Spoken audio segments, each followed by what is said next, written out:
For all the Jural Assemblies 45 Religion and State Assemblies.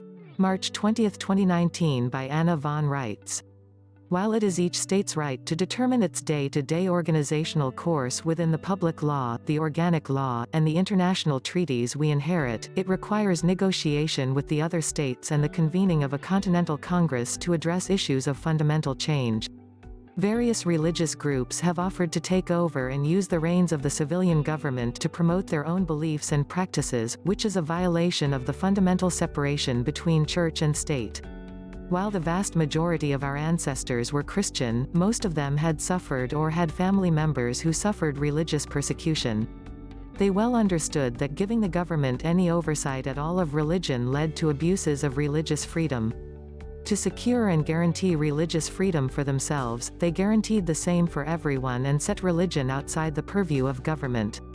As a result, our state assemblies are not religious organizations, however dedicated the various people making up an assembly may be to their faith and their views as a private matter.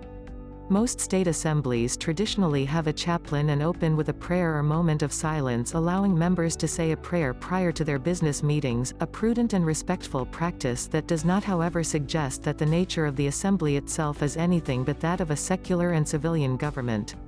We need to observe that the present attempts to enslave everyone on this continent began with the successful re-enslavement of former plantation slaves by the territorial United States government following the Civil War. In essence, the British-backed territorial government abolished private slave ownership with one hand, and institutionalized public slave ownership with the other hand.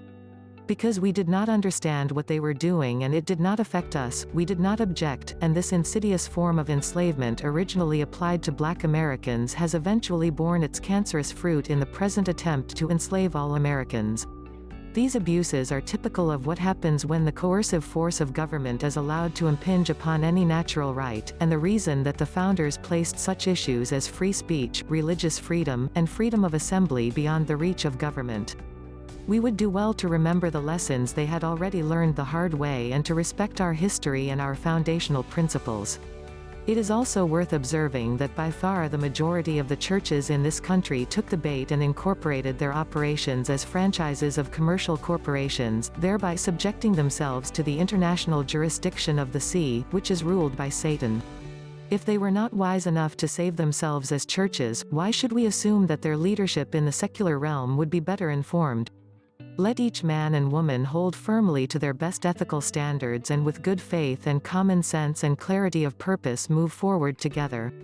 We are assembling the actual states of the Union to restore our lawful civilian government, to conduct business that is long overdue, to enforce the public law, and to preserve our inheritance.